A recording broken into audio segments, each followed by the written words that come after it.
شهر رمضان الذي أنزل فيه القرآن. السلام علیکم ورحمۃ اللہ وبرکاتہ. بسم اللہ الرحمن الرحیم. الحمد للہ رب العالمین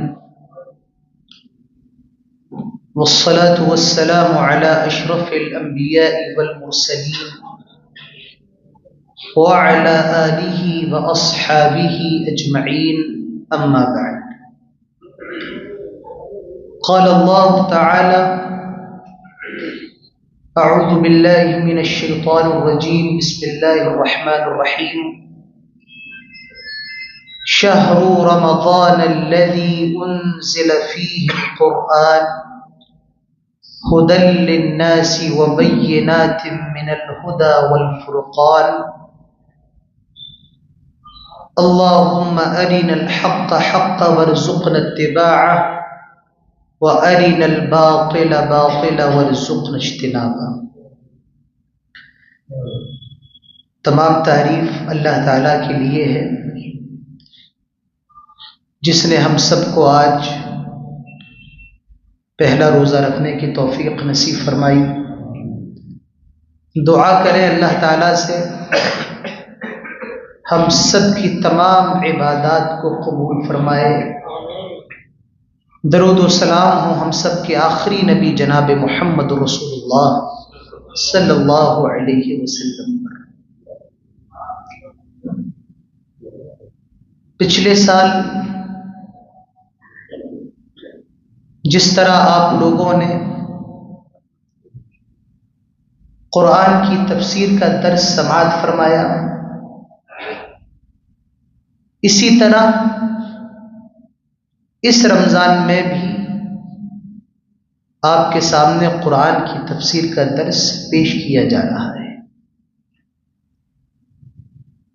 اور یہاں بیٹھنے والے کی ہر شخص کی نیت یہ ہونا چاہیے کہ وہ جو بھی سنے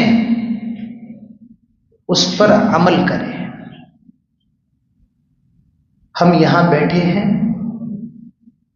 ہمارے بیٹھنے کا مقصد یہ ہونا چاہیے کہ جو بھی باتیں ہوں ہم اس پر عمل کر کے جنت الفردوس کے راستے کو اپنے لیے آسان بنائیں. تو آج قرآن کے پہلے پارے کی کچھ سلیکٹڈ آیات ہیں، اس کا خلاصہ میں آپ لوگوں کے سامنے پیش کروں گا. اللہ تعالیٰ سے پہلے دعا کریں کہ جو بھی باتیں ہوں مجھے سب سے پہلے عمل کی توفیق اللہ تعالیٰ نصیب فرمائے، اور اس کے بعد ہم سب کو تمام باتوں پر عمل کی توفیق نصیب فرمائے. جب ہم اور آپ پہلا پارہ کھولتے ہیں تو پہلے پارے کے اندر 2 سورتیں ہیں، اور پہلی سورت کا نام ہے سورۃ الفاتحہ. کیا نام ہے؟ سورۃ الفاتحہ. فاتحہ کا مطلب وہ چیز ہوتی ہے جس سے کسی چیز کو کھولا جائے، کسی چیز کی سٹارٹنگ کی جائے، کسی چیز کی اوپننگ کی جائے. اس کو کیا کہتے ہیں؟ فاتحہ. اس سورت کو سورہ فاتحہ کیوں کہا جاتا ہے؟ کیونکہ اس سورت سے قرآن کی سٹارٹنگ ہوتی ہے، اس سورت سے قرآن کی شروعات ہوتی ہے. اسی لیے سورہ فاتحہ کو سورۃ الفاتحہ کہا جاتا ہے. سورہ فاتحہ کے اور بھی نام ہیں. اس کا ایک نام ام الکتاب ہے. سورۃ الفاتحہ کا ایک نام ام القرآن ہے. سورۃ الفاتحہ کا ایک نام شفا ہے، آدمی پڑھ لے تو شفا مل جاتا ہے. سورۃ الفاتحہ کا ایک نام رقیہ ہے، جھاڑ پھونک کی صورت. اس سورت کے ذریعے دم کیا جاتا ہے. اس سورت کا ایک نام سبع المثانی ہے. اس سورت کا ایک نام القرآن العظیم ہے. تو اس سورت کے اور بھی نام ہے. یہ اس بات کی دلیل ہے کہ یہ سورت بہت زیادہ اہم سورت ہے. کتنی اہم ہے. مسلم شریف کے اندر ایک حدیث ہے 806 نمبر پر. عبداللہ ابن عباس رضی اللہ عنہ فرماتے ہیں کہ جبریل پیارے نبی صلی اللہ علیہ وسلم کے ساتھ بیٹھے ہوئے تھے. اچانک آسمان سے ایک آواز آئی. سر اٹھایا اپنا اور حضرت جبریل نے فرمایا اے اللہ کے نبی صلی اللہ علیہ وسلم، آسمان کا ایک ایسا دروازہ کھلا ہے جو آج سے پہلے کبھی نہیں کھلا ہے. آسمان سے ایک فرشتہ نازل ہوا. حضرت جبریل نے فرمایا یہ فرشتہ پہلی بار نازل ہوا، آج سے پہلے کبھی یہ نازل نہیں ہوا. اور وہ 2 نور اللہ کے نبی کو دے کر کے گیا. اللہ کے نبی صلی اللہ علیہ وسلم فرماتے ہیں ایک سورۃ الفاتحہ ہے الحمدللہ رب العالمین کی سورت، اور دوسری 2 آیتیں ہیں سورہ بقرہ کی آخری. یہ 2 چیزیں مجھے دی گئیں، اور حضرت جبریل نے فرمایا یہ جو 2 چیزیں آپ کو دی گئیں، آپ سے پہلے کسی نبی کو نہ یہ سورت دی گئی اور نہ یہ آیت دی. اور اس کے بعد اللہ کے نبی فرماتے ہیں جب بندہ اس کے ذریعے اللہ سے دعا مانگتا ہے تو دعا ختم ہونے سے پہلے، یہ صورتیں ختم ہونے سے پہلے، یہ آیتیں ختم ہونے سے پہلے اللہ تعالیٰ اس کی دعا کو قبول کر لیتا ہے. تو یہ صورت ہے، کون سی صورت؟ سورۃ الفاتحہ. یہ صورت ایک دعا ہے، اور بعد میں جو اور صورتیں ہیں وہ اس دعا کا جواب ہے. کیسے بھی آپ کو میں بعد میں بتاؤں گا. یہ دعا ہے. کیا دعا ہے؟ اہدنا الصراط المستقیم. اے اللہ ہمیں سیدھے راستے پر چلا. اب آپ نے دعا تو کر لی کہ اللہ سیدھے راستے پر چلا، اللہ نے جواب بھی فوراً دے دیا سیدھے راستے پہ چلنا ہے. اب جو آگے صورتیں آنے والی ہیں اس پر عمل کرو، وہی میرا سیدھا راستہ ہے، اس پر عمل کرو گے تو جنت میں چلے جاؤ گے. یہ سورت دعا ہے، اور اس کے بعد جو بھی چیزیں ہیں وہ اس دعا کا جواب ہے. آپ کہتے ہو کہ اللہ مجھے ہدایت دے. ہدایت کہاں ہے؟ قرآن کے اندر ہدایت موجود ہے. تو یہ سورۃ الفاتحہ ہے. اب میں ایک ایک آیت آپ کے سامنے پیش کروں گا. سب سے پہلی چیز الحمدللہ رب العالمین. ساری تعریف اللہ تعالی کے لیے، اور اللہ تعالی رب العالمین ہے، تمام جہانوں کا رب ہے. اس آیت کے اندر سب سے پہلے دعا مانگنے کا طریقہ بتایا جا رہا ہے. اللہ تعالیٰ سے جب دعا مانگنا ہے تو سب سے پہلے اللہ تعالیٰ کی تعریف کیا کرو. مسلمان مہذب ہوتا ہے، مسلمان بدتمیز نہیں ہوتا ہے. ہمیں اللہ کے سامنے دعا مانگنے میں بھی تہذیب سکھائی جا رہی ہے، ادب سکھایا جا رہا ہے کہ اللہ کے سے جب دعا مانگو تب بھی وہاں ادب کا خیال رکھو. اور دعا کا سب سے پہلا ادب یہ ہے کہ اللہ تبارک و تعالیٰ کی تعریف کی. ڈائریکٹ اللہ سے مانگنا یہ دعا کے آداب کے خلاف ہے. دعا کے آداب میں سے پہلا ادب یہ ہے کہ سب سے پہلے اللہ تعالیٰ کی تعریف کی جائے. تو یہاں تعریف الحمدللہ رب العالمین، تمام تعریفیں اللہ کے لیے ہیں. اور اللہ تعالیٰ کون ہے؟ رب العالمین، تمام جہانوں کا رب ہے. عالم کے معنی دنیا، کائنات، اور عالمین کئی دنیا، کئی کائنات. اللہ تعالیٰ صرف ایک دنیا کا رب نہیں ہے. اللہ تعالیٰ کو معلوم کتنی دنیا ہے. اللہ تبارک و تعالیٰ جانتا ہے کتنے برہمانڈ ہیں. اللہ تعالیٰ جانتا ہے سنسار کتنے ہیں، یہ اللہ کو معلوم ہے. ہمارے سامنے تو ایک دنیا ہے، اللہ کو معلوم کہ کتنی دنیایں ہیں. جس طرح اللہ تعالیٰ اس دنیا کا مالک ہے، اور جتنی بھی دنیا ہے اللہ تبارک و تعالیٰ سب کا مالک ہے. ایک کا نہیں، دنیا کا مالک ہے. توحید کی 2 قسمیں ہیں. ایک ہے توحید الوہیت، ایک ہے توحید ربوبیت. الوہیت کا مطلب صرف اللہ کے سامنے جھکا جائے، صرف اللہ کی عبادت کی جائے. اور توحید ربوبیت، رب جو ہے نا، رب کے 3 معنی ہیں عربی کے اندر. ایک معنی تو ہے مالک، دوسرا معنی ہے پالنے والا، اور تیسرا معنی ہے حکمراں، فرما روا. اور یہ تینوں معنی اللہ تبارک و تعالیٰ کی ذات کے لیے بالکل مناسب ہے. اللہ تعالیٰ ہمارا مالک بھی ہے، اللہ تعالیٰ ہمارا مربی ہے، ہمیں پال رہا ہے، اور اللہ تبارک و تعالیٰ ہمارا بڑا ہے، بادشاہ ہے. اور اللہ کے علاوہ کسی کو بھی بادشاہ کہنا درست نہیں. اللہ کے نبی فرماتے ہیں اللہ کو سب سے ناپسند نام کیا ہے؟ ملک الاملاک، شہنشاہ، بادشاہ. اللہ کو یہ نام پسند نہیں. ہمیں اور آپ میں کچھ لوگ اپنا نام رکھتے ہیں کنگ، درست نہیں. بچیے ان ناموں سے، کیونکہ مالک کون ہے؟ صرف بادشاہ کون ہے؟ صرف اور صرف اللہ تعالیٰ.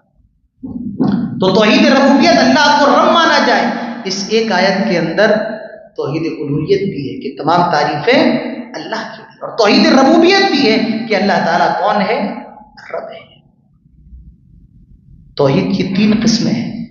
2 قسمیں تو آ گئی، الوہیت، ربوبیت، اور تیسری قسم جی ہاں اسماء و صفات. کیا ہے؟ اسماء و صفات. اب جو دوسری آیت ہے اس میں توحید اسماء و صفات ہے. کیا؟ الرحمن الرحیم. اللہ تعالیٰ رحمان اور رحیم ہے.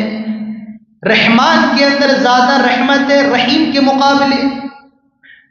دونوں کا ایک ہی معنی ہے، الرحمن رحم کرنے والا اور الرحیم رحم کرنے والا. دونوں کا سیم معنی ہے، لیکن رحمان کے اندر ایک عمومی رحمت ہے اور رحیم کے اندر جنرل رحمت نہیں ہے. رحمان کہتے ہیں ایسی رحمت والے کو جو دنیا میں بھی اپنا رحم کرے گا اور آخرت میں بھی کرے گا. اللہ تعالیٰ جس طریقے سے آپ کو کھلا رہا ہے، اللہ کو گالی دینے والا، اللہ کو برا بھلا کہنے والا، دیکھیے وہ بھی 2 ٹائم کی روٹی کھا رہا ہوگا. تو یہ اللہ کی رحمت ہی تو ہے نا، وہ چاہے تو نہ کھلائے. اللہ تعالیٰ آپ کے کاروبار کو چلا رہا ہے. آپ کے بغل میں ایسے شخص کی بھی دکان ہوگی جو اللہ کو نہیں مانتا ہے، لیکن اس کا بھی کاروبار اللہ تعالیٰ چلا رہا ہے. کیوں چلا رہا ہے؟ اپنے رحمت کی وجہ سے چلا رہا ہے، اپنے رحمت کی وجہ سے. تو یہ اللہ کی رحمت جنرل ہے، عام ہے دنیا میں، دنیا کے تمام بندوں کی. لیکن ایک رحمت ہے خاص، الرحیم کے اندر وہی رحمت ہے. کون سی رحمت ہے؟ رحیم. اللہ تعالیٰ اس رحمت کے ذریعے قیامت کے دن اپنے بندوں پر رحم کرے. یہ قیامت کے دن کے لیے اسپیشل ہے. کسی کافر کو یہ رحمت نصیب نہیں. اللہ تعالیٰ ہم سب کو یہ رحمت نصیب فرمائے. اس کے بعد مالک یوم الدین. کس کا مالک ہے؟ قیامت کے دن کا. صرف وہی بادشاہ ہے، کوئی نہیں. اس کے بعد سب سے شاندار آیت، پورے قرآن کا خلاصہ سورۃ الفاتحہ ہے، اور سورۃ الفاتحہ کا خلاصہ لب لباب یہ سورت ہے. ایاک نعبد و ایاک نستعین. آئے اللہ عبادت تیری ہی کرتے ہیں اور مدد تجھ سے ہی مانگتے ہیں. اور اس آیت کے اندر پہلے عبادت کا ذکر ہے، بعد میں مدد کا ذکر ہے. پتہ یہ چلا کہ اللہ تعالیٰ کی مدد تبھی آئے گی جب ہم اللہ تبارک و تعالیٰ کی عبادت کریں گے. مدد کے لیے بھی شرط لگا دی، کیا؟ اللہ کی عبادت ہوگی تو اللہ کی مدد آئے گی، اور اگر اللہ کی عبادت نہیں ہوگی تو مدد مشکل ہے. آج مسلمان چیختے ہیں، چلاتے ہیں کہ اللہ کی مدد نہیں آ رہی ہے. وہ ذرا اپنی مسجدوں کا جائزہ لیں کہ وہ اللہ کی عبادت کیسے کریں. ہماری زندگی کا مقصد یہ ہے عبادت. ہم پیدا کس لیے ہوئے دنیا کے اندر؟ عبادت کے لیے. وما خلقت الجن والانس الا لیعبدون. یہ مائک ہے، اس مائک کا کام ہے میری آواز کو پہنچانا، اور اگر یہ مائک میری آواز کو پہنچانا بند کر دے تو یہ مائک کا کوئی فائدہ، ہٹا کے پھینک دو اس کو، بیکار ہے، کچرا ہے یہ، اس کا کام ختم. یہ موبائل ہے، موبائل اگر اپنا کام نہ کرے تو موبائل کا مقصد بیکار. انسان مر جائے بیکار، دفن کر دیا جاتا ہے. تو ہماری دنیا کے اندر آنے کا مقصد کیا ہے؟ اللہ تعالیٰ کی عبادت کرنا. اور اگر ہم اللہ کی عبادت نہ کریں تو ہم بیکار، اس مشین کی طرح جو مشین اپنا کام نہ کرے. تو ہم کس لیے آئے؟ اللہ کی عبادت کے لیے. ایاک نعبد و ایاک نستعین. آئے اللہ ہم عبادت تیری ہی کرتے ہیں. اور جب ہم نے یہ کہہ دیا آئے اللہ عبادت تیری ہی کرتے ہیں تو ہم نے اس بات کا اعلان کر دیا آئے میرے رب ہم تیری ذات کے ساتھ کسی کو شریک نہیں کرتے ہیں. جب ہم نے یہ کہہ دیا اللہ عبادت تیری ہی کرتے ہیں تو یہ اعلان ہو گیا کہ ہم تیری ذات کے ساتھ کسی کو شریک نہیں کرتے. اور جب ہم یہ کہہ دیں وَإِيَّاكَ نَسْتَعِينُ اللہ عبادت تجھ سے ہی مدد مانگتے ہیں تو یہ اس بات کا اعلان ہے کہ اللہ تیرے علاوہ کوئی طاقتور نہیں ہے، کسی کے اندر طاقت نہیں ہے، پاور نہیں ہے. جو بھی طاقت ہے تیرے پاس ہے، اسی لیے ہم تجھ سے مدد مانگ رہے ہیں. وَإِيَّاكَ نَسْتَعِينُ اللہ عبادت تیری ہی کرتے ہیں اور مدد تجھ سے ہی مانگتے ہیں. اهْدِنَا الصِّرَاطَ الْمُسْتَقِيمَ اے اللہ سیدھے راستے پر ہمیں چلا. سیدھا راستہ کس کا راستہ ہے؟ صراط الذین انعمت علیہم اللہ ان کا راستہ جن پر تو نے انعام کیا. نبیوں کا راستہ، اللہ کے نیک بندوں کا راستہ، شہیدوں کا راستہ، صالحین کا راستہ. اے اللہ اس راستے پر ہمیں چلا. غیر المغضوب علیہم ولا الضالین اللہ ہمیں ان کے راستے پر نہ چلا جو ضالین ہیں. ضالین کا مطلب جن پر تیرا غصہ نازل ہوا. غیر المغضوب اور مغضوب کا مطلب وہ لوگ، مغضوب کا مطلب جن پر اللہ کا غصہ نازل ہوا، اور الضالین کا مطلب جن کو اللہ تبارک بتا جو گمراہ ہو گئے. اب یہ دو لوگ کون ہیں؟ اللہ کے نبی کے ایک صحابی ہیں عدی بن حاتم رضی اللہ عنہ. عدی بن حاتم کو جانتے ہیں؟ یہ کون ہے؟ یہ حاتم تائی کے بیٹے. حاتم تائی کو جانتے ہیں؟ ارے بھائی حاتم تائی کو نہیں جانتے؟ یہ تو بڑی عجیب بات ہے. سب نے دیکھا ہوگا، پتا ہے سب نے دیکھا ہوگا. جو حاتم ہے سب نے دیکھا ہوگا. کوئی فلم بھی اس طریقے کی گزری ہے حاتم کے تعلق سے، لیکن ان کے بیٹے کو نہیں جانتے ہیں. پتا کیوں؟ کیونکہ دین کے معاملے میں دلچسپی فلموں کے معاملے میں ہے پر دین کے معاملے میں دلچسپی نہیں ہے. بہرحال عدی بن حاتم سے اللہ کے نبی صلی اللہ علیہ وسلم فرماتے ہیں المغضوب جن پر اللہ کا غصہ نازل ہوا یہ یہودی ہے. کون ہے یہ؟ یہودی ہیں. المغضوب اللہ کا غصہ نازل ہوا.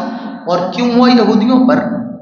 یہودیوں کے پاس علم تھا لیکن عمل نہیں کرتے تھے. یہودیوں کے پاس علم تھا، عمل نہیں کرتے تھے، اس لیے اللہ کا غصہ نازل ہوا. پتہ یہ چلا جس کے پاس علم ہو اور وہ عمل نہ کرے تو اللہ کا غصہ اس کے اوپر نازل ہوتا ہے. اور گمراہ کون تھے؟ اللہ کے نبی فرماتے ہیں النصارى یہودی تھے، عیسائی تھے. گمراہ کون تھے؟ عیسائی. کیوں گمراہ ہوئے؟ عیسائیوں کے پاس علم کم تھا، عمل بہت زیادہ تھا. عیسائیوں کے پاس جانکاری 1% تھی اور عمل 10% تھا. اللہ تعالیٰ فرماتا ہے کہ یہ گمراہ ہو. پتہ یہ چلا کہ جب تک آپ کے پاس جانکاری نہیں ہوگی آپ حقیقی معنی میں عمل نہیں کر سکتے. عمل کے لیے شرط ہے کہ آدمی کے پاس جانکاری ہو. آپ کو یہاں کس لیے آپ بیٹھے ہوئے ہیں، کس لیے یہ کرسی بنی ہے، ٹیبل ہے، آپ کو کچھ سکھانے کی. درس ہوتا ہے، کوئی آدمی دعا کر رہا ہے، ارے دعا تو بعد میں بھی کی جا سکتی ہے، دعا کے لیے تو ٹائم بھرا پڑا ہے، پر دعا مانگو گے کیسے؟ دعا کا سلیقہ کیا ہے؟ یہ جہاں سیکھنا ہے وہاں سیکھ نہیں رہے اور دعا ہاتھ اٹھا کر دعا کر رہے. تو جو کام جہاں کرنا چاہیے ہم اور آپ وقت پہ وہ کام نہیں کریں. تو بہرحال تو یہ سورۃ الفاتحہ ہے. آئے اللہ ان کے راستے پر نہ چلا جن پر تیرا غصہ نازل ہوا اور جو لوگ گمراہ ہو گئے. آئے اللہ ہمیں یہودیوں کے راستے پر نہ چلا، ان کے پاس علم تو تھا مگر عمل نہیں کرتے تھے. آئے اللہ ہمیں عیسائیوں کے راستے پر نہ چلا جن کے پاس علم کم تھا عمل زیادہ کرتے تھے. اللہ ہمیں ان دونوں کے راستے پر نہ چلا. اور اس کے بعد آمین کہا جاتا ہے. اللہ کے نبی صلی اللہ علیہ وسلم فرماتے ہیں یہودیوں کو تم سے سب سے زیادہ نفرت اسی آمین کی وجہ سے ہے، کیونکہ ان کو آمین نہیں دیا گیا اور تمہیں اللہ تبارک و تعالیٰ نے آمین دیا ہے۔ آمین، اللہ جو دعائیں ہم نے کی ہیں ان تمام دعاؤں کو تو قبول فرمائے، یہ ہوتا ہے آمین۔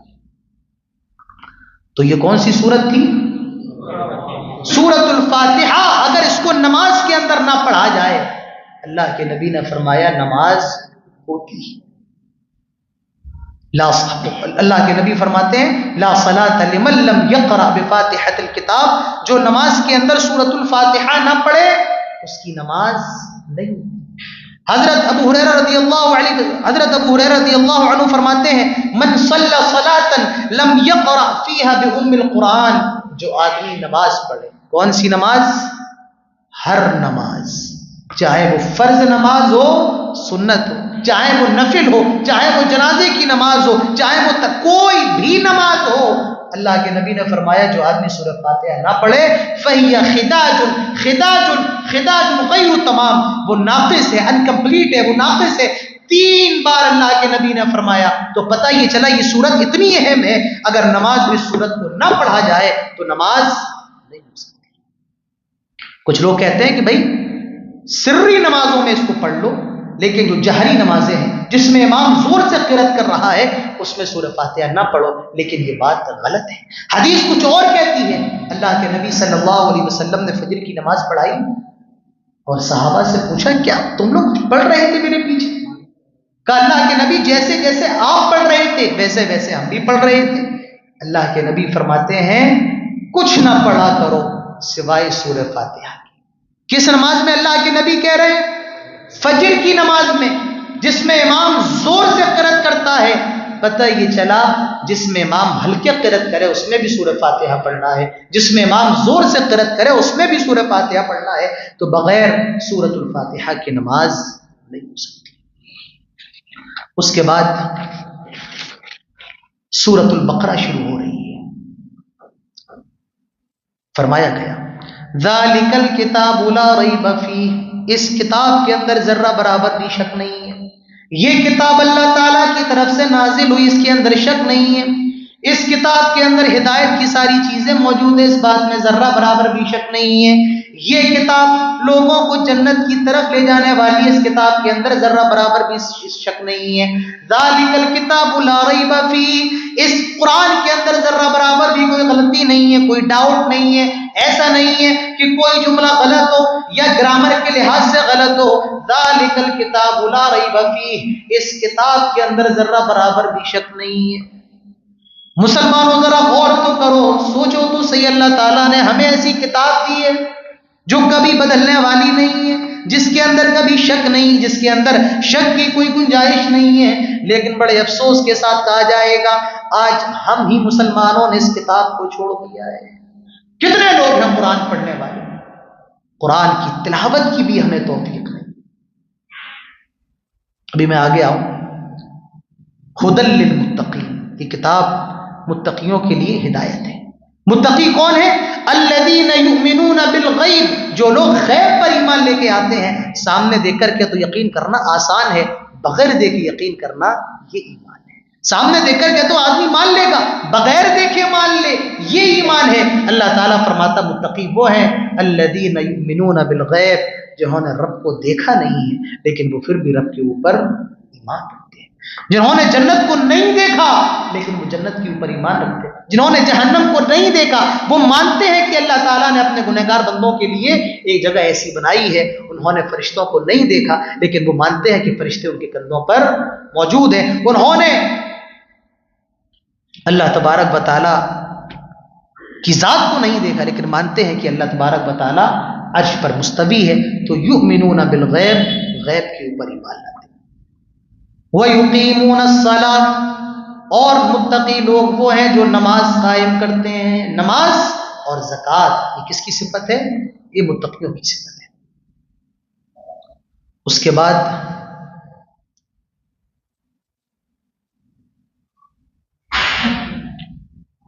ایک چیلنج دیا گیا۔ چیلنج کیا چیلنج دیا گیا؟ مشرکین مکہ کہتے تھے کہ یہ کتاب قرآن محمد نے اپنی طرف سے گڑھ لیا ہے صلی اللہ علیہ وسلم. یہ اللہ کا کلام نہیں. چیلنج دے دیا گیا. وَإِن كُنتُمْ فِي رَيْبٍ مِّمَّا نَزَّلْنَا عَلَىٰ عَبْدِنَا فَأْتُوا بِسُورَةٍ مِّن مِّثْلِهِ وَادْعُوا شُهَدَاءَكُم مِّن دُونِ اللَّهِ إِن كُنتُمْ صَادِقِينَ. اگر تمہیں اس قرآن کے بارے میں شک ہے، ڈاؤٹ ہے کہ یہ قرآن اللہ کا کلام نہیں ہے، یہ محمد کا کلام ہے، یہ محمد نے خود گڑھ لیا ہے، تو تم ایسا کرو وَادْعُوا شُهَدَاءَكُم مِّن دُونِ اللَّهِ، جتنے تمہارے مددگار ہیں، سپورٹر ہیں، سب کو بلا لاؤ اور قرآن کی طرح کوئی کتاب لے کر کے آ جاؤ. قرآن کی طرح تم بھی کوئی کتاب لکھ دو. جب تم کہتے ہو کہ محمد نے گڑھ لیا ہے تو یہ بھی بشر ہے، تم بھی بشر ہو، تم بھی کوئی کتاب لے کر کے آ جاؤ. ان کنتم صادقین، اگر تم اپنے دعوے میں سچے ہو تم جاؤ اور اس قرآن کی طرح یہ قرآن لے کر کے آ جاؤ. اللہ تعالیٰ فرماتا ہے فَإِن لَّمْ تَفْعَلُوا وَلَن تَفْعَلُوا، ہرگز نہیں، قطعاً نہیں، اس قرآن کی طرح قرآن نہیں لا سکتے. اور 1400 سال گزر گئے. کون سا سال چل رہا ہے 1400 کا؟ 47. کون سا؟ 47. اتنے برس گزر گئے اور کسی میں اتنی ہمت نہیں جو ابھی تک اس چیلنج کا جواب دے. اتنا سال گزر جانے کے بعد ابھی تک چیلنج کا جواب نہیں آیا. یہ قرآن لے کر کے، قرآن تو دور کی بات، اللہ تعالیٰ فرماتا ہے کسی جگہ قرآن کے اندر 10 آیتیں ہی لے کر کے آؤ، 10 صورتیں لے کر کے آ جاؤ. اور چیلنج کو چھوٹا کر کے فرمایا کہ 1 صورت لے کر کے آ جاؤ. اللہ تعالیٰ نے چیلنج کی انتہا کر دی، فرمایا کہ قرآن کی طرح ایک جملہ ہی بنا کر کے لے آؤ. نہیں آ سکتے. اس کے بعد حضرت آدم علیہ السلام کا ذکر ہے. وَإِذْ قَالَ رَبُّكَ لِلْمَلَائِكَةِ إِنِّي جَاعِلٌ فِي الْأَرْضِ خَلِيفَةً، آج فرشتوں میں زمین کے اندر ایک خلیفہ بنانے والا ہوں، ایک انسان کو بنانے والا ہوں. فرشتوں نے کہا اللہ ہم تیری عبادت کے لیے کافی نہیں ہے. اللہ تعالیٰ فرماتا ہے قَالَ إِنِّي أَعْلَمُ مَا لَا تَعْلَمُونَ، جو میں جانتا ہوں تم نہیں جانتے. خلیفہ بنانے والا ہوں. اللہ فرماتا ہے جو میں جانتا ہوں تم نہیں جانتے. اور اللہ تعالیٰ نے حضرت آدم علیہ السلام کو بنا دیا اور تمام فرشتوں سے کہا کہ آدم کو سجدہ کرو. فسجدوا، سب نے سجدہ کر لیا الا ابلیس، لیکن ابلیس نے نہیں کیا. ابا واستکبر، اس نے اللہ کے حکم کو نہیں مانا، غرور کیا، کہا اللہ یہ آگ کی مخلوق میں، یہ مٹی سے بنایا گیا، میں آگ کی مخلوق ہوں اور میں اس کو سجدہ کر لوں؟ نہیں. اللہ تعالیٰ فرماتا ہے وَكَانَ مِنَ الْكَافِرِينَ، فرشتہ تھا، فرشتوں کے ساتھ رہا کرتا تھا، لیکن اللہ تعالیٰ نے اس کو کافر قرار دے دیا. اب حضرت آدم علیہ السلام جنت کے اندر ہے. ایک نقطہ بتاؤں میں آپ کو، ہماری دین کے اندر حرام جو چیزیں ہیں وہ کم ہیں اور حلال چیزیں بے شمار ہیں. حرام چیزیں لمیٹڈ ہیں اور حلال چیزیں انلمیٹڈ ہیں. حضرت آدم اور حوا کو اللہ نے جنت کے اندر داخل کر دیا اور کیا فرمایا وَقُلْنَا يَا آدَمُ اسْكُنْ أَنْتَ وَزَوْجُكَ الْجَنَّةَ، آئے آدم تم اور تمہاری بیوی جنت کے اندر جہاں جانا ہے جاؤ، جو کھانا ہے کھاؤ، لیکن ایک کام کرنا وَلَا تَقْرَبَا هَذِهِ الشَّجَرَةَ، اس درخت کے قریب نہ جانا. کس چیز سے منع کیا؟ ارے کس چیز سے منع کیا؟ درخت کے پاس جانے سے. درخت کے پاس، کتنے درخت کے پاس؟ ایک. یعنی اس کے علاوہ تم جہاں جانا چاہو جنت کے اندر چلے جاؤ، لیکن ایک جگہ نہیں جا سکتے. پتہ یہ چلا کہ اللہ تبارک و تعالیٰ نے حرام چیزیں جو کی ہیں وہ کیا ہیں؟ بہت لمیٹڈ ہیں، لیکن حلال چیزیں انلمیٹڈ ہیں. انلمیٹڈ ہے. انہوں نے پھل کھا لیا، غلطی ہو گئی، لیکن اللہ کی رحمت اتنی وسیع ہے کہ جب انہوں نے دعا کی اللہ تعالیٰ نے ان کی دعا کو قبول فرما لیا. انہوں نے دعا کی ربنا ظلمنا انفسنا وان لم تغفر لنا آئے اللہ ہم نے اپنی جانوں پر ظلم کیا ہے، اگر تو ہمیں معاف نہ کرے تو ہم تو نقصان اٹھانے والوں میں سے ہو جائیں گے۔ فَتَلَقَّى آدَمُ مِن رَبِّهِ كَلِمَاتٍ فَتَابَ عَلَيْهِ، اللہ تبارک و تعالیٰ نے ان دونوں کی توبہ کو قبول فرما لیا، اللہ تبارک و تعالیٰ نے ان دونوں کی توبہ کو قبول فرما لیا۔ فتاب علیہ، اللہ تعالیٰ نے ان دونوں کو معاف کر دیا۔ پتہ یہ چلا کہ بندہ سچے دل سے اگر توبہ کرے تو اللہ تبارک و تعالیٰ اس کی توبہ کو قبول فرمائے گا۔ یہ رمضان کا مہینہ ہے، یہ رمضان کا مہینہ میرے دوستوں توبہ کرنے کا مہینہ ہے۔ جو گناہ ہوئے، ہم میں کون گنہگار نہیں ہے؟ میں نہیں ہوں، آپ نہیں ہے، کون نہیں ہے؟ گنہگار سب ہیں، لیکن بہترین گنہگار وہ ہے جو موت کے فرشتے آنے سے پہلے توبہ کر لے، اور موت کے فرشتے کب آ جائیں کسی کو نہیں بتائے۔ تو بہتر گنہگار وہ ہے جو اللہ تبارک و تعالیٰ کی جناب میں توبہ کر لے۔ رمضان کا مہینہ یہ توبہ اور زیادہ قبول ہوتی ہے۔ اللہ تبارک و تعالیٰ ہم سب کو توبہ کی توفیق نصیب فرمائے، اور اللہ تعالیٰ ہماری توبہ کو قبول فرمائے۔ اس کے بعد جن لوگوں کا نماز میں من نہیں لگتا ہے، کن کا من نہیں لگتا ہے، نماز کن کے اوپر بھاری ہے، بتایا گیا وَاسْتَعِينُوا بِالصَّبْرِ وَالصَّلَاةِ، نماز اور صبر کے ذریعے اللہ سے مدد مانگو۔ وَإِنَّهَا لَكَبِيرَةٌ إِلَّا عَلَى الْخَاشِعِينَ، نماز بہت بھاری چیز ہے ان لوگوں کے لیے جو اپنی نماز کے اندر خشوع اور خضوع اختیار نہیں کرتے ہیں۔ کن کے لیے بھاری ہے؟ جو اپنی نماز میں خشوع اور خضوع اختیار نہیں کرتے۔ جب آدمی کی نماز میں خشوع آ جائے، خضوع آ جائے، جب اس کا دل نماز میں لگ جائے تو دیکھیے آدمی نماز کا پابند ہوگا، لیکن جس کے اندر خشوع نہ ہو، جو خضوع اختیار نہ کرے، پھر اس کو نماز کے اندر سکون۔ کتنے لوگ ہیں ناک کے اندر انگلی دیتے ہیں، کتنے لوگ ہیں جسم کے اندر کھجاتے رہتے ہوں گے، یہ وہ لوگ ہیں جن کو نمازوں میں من نہیں لگ رہا ہے، ان کی نمازوں کے اندر خشوع اور خضوع۔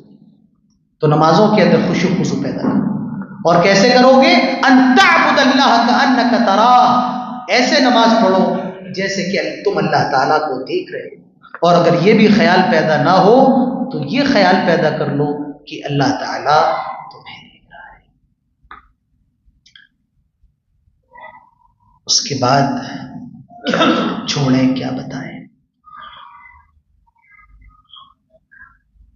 دل پتھر ہو جاتا ہے، بتایا، دل پتھر ہوتا ہے۔ دل نرم ہو جائے تو بے انتہا نرم ہوتا ہے، لیکن جب دل سخت ہو جائے تو پھر سخت نہیں ہوتا بلکہ پتھر ہو جاتا ہے۔ اللہ تعالیٰ فرماتا ہے ثم قست قلوبکم من بعد ذلک فہی کالحجارہ، اور یہ بنی اسرائیل گناہ کرتے کرتے ان کے دل سخت ہو گئے۔ کتنے سخت؟ او اشد قسوہ، پتھر سے بھی زیادہ سخت ہو گئے۔ تو دل پتھروں سے بھی زیادہ سخت ہو جاتا ہے۔ اور دل سخت کب ہوتا ہے؟ آدمی جب گناہ کرتا ہے دل پر اثر پڑتا ہے، ہمارے ہر گناہ کا اثر ہمارے دل پر پڑتا ہے، اور ہماری ہر نیکی کا اثر ہمارے دل پر پڑتا ہے۔ اللہ کے نبی صلی اللہ علیہ وسلم فرماتے ہیں جب آدمی گناہ کرتا ہے اس کے دل پر ایک نقطہ کالا دھبا لگا دیا جاتا ہے، لیکن جب وہ توبہ کر لے تو وہ دھبا ہٹا دیا جاتا ہے۔ لیکن آدمی گناہ کرتا ہے اور گناہ پر گناہ کرتا رہتا ہے، ایک وقت ایسا آتا ہے حتی تعلو قلبہ، اس کا پورا دل کالا ہو جاتا ہے۔ یہ رمضان کا مہینہ اپنے کالے دلوں کو صاف کرنے کا مہینہ ہے۔ یہ رمضان کا مہینہ اپنے کالے دلوں کی گندگی اور زنگ ہٹانے کا مہینہ ہے۔ اللہ تعالیٰ فرماتا ہے کہ اللہ تعالیٰ تمہارے جسموں کو نہیں دیکھتا، تمہاری شکلوں کو نہیں دیکھتا ہے، بلکہ اللہ تعالیٰ تمہارے دلوں کو دیکھتا ہے۔ تو اپنے دلوں کے اندر گنجائشیں رکھو، اپنے دلوں کے اندر ایک دوسرے کا عزت اور احترام رکھو، اور وہ سینہ نئی جنت کے اندر جا سکتا ہے جس سینے کے اندر کسی مومن بھائی کے لیے کینہ ہوگا، حسد ہوگی، تو دل گناہوں کی وجہ سے سخت ہو جاتا ہے۔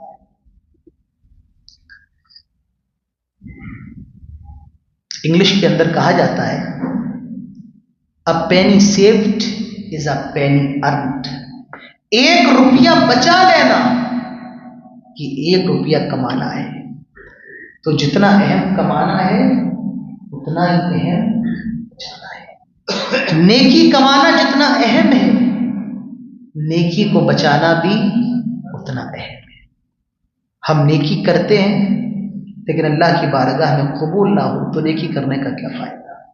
جب ہم نیکی کریں تو اللہ سے دعا بھی کریں کہ اللہ تعالیٰ ہماری نیکی کو قبول فرمائے. اور یہ بتایا ہے ہمیں حضرت ابراہیم علیہ السلام نے. حضرت ابراہیم خانہ کعبہ کی دیواریں بنا رہے ہیں. آج کا حاجی حج کرنے کے لیے جاتا تو وہ ویڈیو بنا لیتے ہیں. اور ابراہیم جب دیوار بناتے تو اللہ سے دعا کرتے کیا؟ ربنا تقبل منا، اے اللہ یہ جو میں تیرا گھر بنا رہا ہوں اور خانہ کعبہ کی دیواروں کو بلند کر رہا ہوں، وَإِذْ يَرْفَعُ إِبْرَاهِيمُ الْقَوَاعِدَ مِنَ الْبَيْتِ وَإِسْمَاعِيلُ، اور یاد کرو جب ابراہیم اپنے لخت جگر، اپنے نور نظر اپنے بیٹے اسماعیل کے ساتھ خانہ کعبہ کی دیواریں بنا رہا تھا. بیٹا اور باپ دونوں شریک ہیں. پتہ یہ چلا کہ نیکی کا کام باپ کو بھی کرنا ہے اور باپ کو چاہیے کہ اپنے بچے کو بھی نیکی کے کام میں. آپ لوگوں کے کتنے بچے فجر کی نماز میں آتے مجھے بتائیے. آپ لوگ درس میں بیٹھے، آپ کے بچے بیٹھے یا نہیں بیٹھے؟ کیوں نہیں بیٹھے؟ کب کس کی اصلاح ہو جائے، کون سی بات کس کو یاد رہے، کون سی بات کس کی ہدایت کا ذریعہ بن جائے، آپ اور ہم نہیں جانتے. ہمارے اور آپ کے پاس جو بھی دین ہے اس دین کا زیادہ تر حصہ وہ ہے جو ہم نے بچپن میں حاصل کیا. بتاؤ میں غلط کہہ رہا ہوں کیا؟ میرے پاس جو بھی علم ہے وہ علم زیادہ ہے جو میں نے شروع کی تعلیم میں حاصل کیا ہے. تو جو شروعات ہوتی ہے وہ اچھی ہونا ہے. ابراہیم نے بتا دیا کہ جب بھی کوئی نیکی کرو تو اپنی اولاد کو بھی اپنے ساتھ شریک کرو. اپنے بچوں کو نماز میں لاؤ گے کہ نہیں لاؤ گے؟ 10 سال کے ہو جائیں لاٹھی اٹھا لو لاٹھی. 10 سال کے ہو جائیں، یہ بھی دین کا حکم ہے کہ نہ آئے 10 سال کی عمر میں تو کیا کرو؟ لاٹھی اٹھاؤ لاٹھی. کسی اور چیز میں نہ اٹھاؤ، نماز میں لاٹھی اٹھا لو. درس میں بیٹھو تو اپنے بچوں کو بھی اپنے ساتھ. مجھے بچوں سے کوئی اعتراض نہیں، معاف کریں، آپ کو میں بتا دوں بچے کتنی بھی شیطانی کریں مجھے دقت، پر آپ کریں گے تو مجھے دقت ہوگی. آپ کی شیطانی سے دقت ہے، بچوں کی شیطانی سے مجھے الحمدللہ کوئی دقت نہیں، کیونکہ وہ معصوم ہیں اور آپ کیا ہیں؟ آپ سمجھدار ہیں. تو حضرت ابراہیم علیہ السلام اپنے بیٹے کے ساتھ خانہ کعبہ کی دیوار اٹھا رہے ہیں اور یہ دعا کرتے ہیں ربنا تقبل منا، اے اللہ ہمارے اس عمل کو قبول فرما لے، انک انت السمیع العلیم. بتائیے چلا نیکی کے ساتھ اس کے قبول ہونے کے لیے دعا بھی کیا کرو، اللہ تعالیٰ ہماری نیکی کو قبول فرمائے. اور یہ طریقہ میں بتایا ہے جب ہم نماز سے فارغ ہوتے ہیں، اللہ کے نبی نے ایک دعا بتائی کہ سلام سے فارغ ہونے کے بعد، ذکر کرنے کے بعد یہ دعا پڑھ لو، اللہم انی اسألک علما نافعا، اے اللہ ہم تجھ سے نفع بخش علم کا سوال کرتے ہیں، ورزقا طیبا، پاک رزق کا سوال کرتے ہیں، وعملا متقبلا، اور ایسے عمل کا سوال کرتے ہیں جس کو تو قبول فرما لے. تو عمل کے بعد دعا کیا.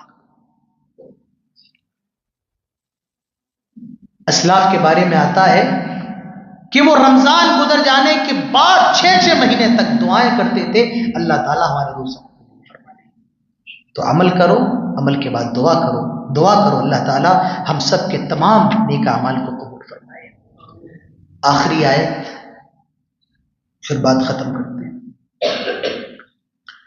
ایک رنگ ہوتا ہے کالا، ایک رنگ ہوتا ہے سفید، ایک رنگ ہوتا ہے نیلا، ایک رنگ ہوتا ہے براؤن. کتنے رنگ ہوتے ہیں؟ تو 4 بتائے ہیں، ہوتے تو بہت زیادہ. ایک رنگ ہوتا ہے جو سب سے اہم رنگ ہے. جانتے ہو وہ رنگ کس کا ہے؟ اللہ کا رنگ. کس کا رنگ؟ اللہ کا. صبغۃ اللہ ومن احسن من اللہ صبغہ، سب سے بہترین رنگ اللہ تبارک و تعالیٰ کا رنگ. ہوتا کیا تھا؟ یہود عیسائی جب کوئی عیسائی دھرم قبول کرتا تھا تو ایک پیلے پانی کے اندر کسی عیسائی کو ہوتا دیا جاتا تھا تاکہ اس کے گناہ ختم ہو جائیں. اللہ تبارک و تعالیٰ فرماتا ہے جو پیلا کلر، نیلا کلر، سب سے بہترین کلر کون سا ہے؟ صبغۃ اللہ، اللہ کا کلر ہے. ومن احسن من اللہ صبغہ، اور اللہ سے بہترین کلر کسی کا کلر نہیں. اللہ کا کلر نماز کی پابندی کرنا، اللہ کا کلر رمضان کے روزے رکھنا. تو آدمی کو چاہیے اللہ تبارک و تعالیٰ کی بندگی میں ڈھل جائے. یہ سب سے بہترین اللہ کا رنگ ہے. اللہ تعالی ہم سب کو اس کی توفیق نصیب فرمائے. چند گنی چنی باتیں تھیں جو میں نے آپ کے سامنے رکھی ہیں. اللہ تبارک و تعالیٰ سے دعا کریں جو بھی باتیں ہوئی ہم سب کو اس پر عمل کی توفیق نصیب فرمائے. چونکہ آج ہمارے سامنے سورۃ الفاتحہ تھی تو 10 منٹ ہم نے زیادہ لے لیے. کل انشاءاللہ 30 منٹ ہی لیں گے. اللہ تعالیٰ ہم سب کو ہر روز حاضر ہونے کی توفیق عطا فرمائے. آمین. وآخر دعوانا الحمدللہ رب العالمین. السلام علیکم ورحمۃ اللہ وبرکاتہ.